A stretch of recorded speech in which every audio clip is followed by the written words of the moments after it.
Female first hospital દ્વારા international IVF day પર અનોખા ટેસ્ટ ટ્યુબ બેબી મેળાનું આયોજન.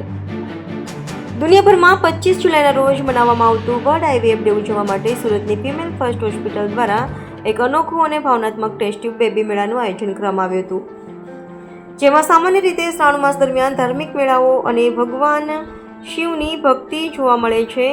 ત્યાં ફિમેલ ફર્સ્ટ હોસ્પિટલે આધુનિક વૈજ્ઞાનિક ઉપચાર અને માતા પિતાપણાની ખુશીની ઉજવણી સાથે એક નવી પહેલ કરી છે. આ પ્રસંગે હોસ્પિટલ દ્વારા IVFની સફળતા પ્રાપ્ત કરેલા પેરેન્ટ્સ અને બાળકોને આમંત્રિત કરીને એક પારિવારિક અને ઉત્સવભર્યું વાતાવરણ તૈયાર કરવામાં આવ્યું હતું. બાળકો માટે રમતો અને મોજ મસ્તીનું આયોજન કરવામાં આવ્યું હતું, જ્યારે પેરેન્ટ્સે ખુદની IVFની મુસાફરી અને માતા પિતા બનવાની ખુશી શેર કરી હતી. આ પ્રસંગે હોસ્પિટલના IVF સ્પેશિયાલિસ્ટ ડૉક્ટર શ્વેતા પટેલે જણાવ્યું કે આ કાર્યક્રમનો મુખ્ય ઉદ્દેશ્ય છે કે આજે ઘણા દંપતીઓ સામાજિક લજ્જા અથવા IVF અંગે અંજણ માહિતીના કારણે સારવાર લેવા માટે આગળ આવતા નથી. મને આનંદ છે કે મારા પેશન્ટ્સ જેમણે IVFથી સંતાન પ્રાપ્તિ કરી છે તેઓ આજે અહીં હાજર છે અને સમુદાયમાં જાગૃતિ ફેલાવવા સાથે જોડાયા છે.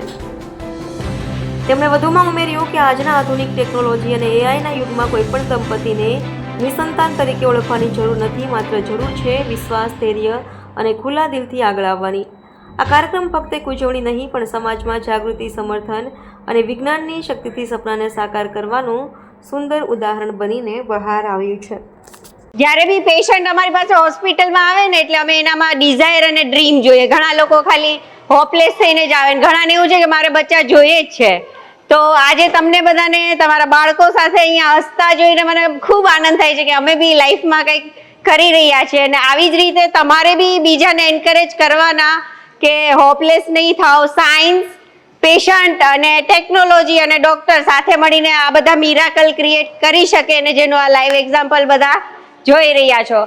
બીજું કે 25 જુલાઈ એટલે કે આવતીકાલે IVF ડે સેલિબ્રેટ કરવામાં આવે. આ દિવસે છે ને ફર્સ્ટ IVF બેબી બોર્ન થયું હતું 1978માં.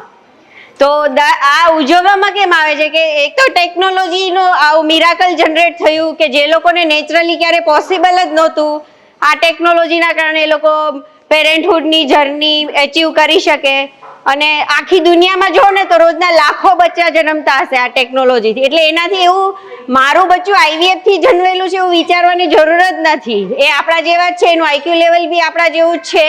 એટલે બીજાને એન્કરેજ કરો અને અવેરનેસ ક્રિએટ કરો કે IVFથી બચ્ચા થઈ શકે છે ને આપણા જેવા છે અને બીજાનું નથી હોતું. સૌથી મોટું એવું હોય કે બીજાનું હોય, એવું કંઈ હોતું નથી.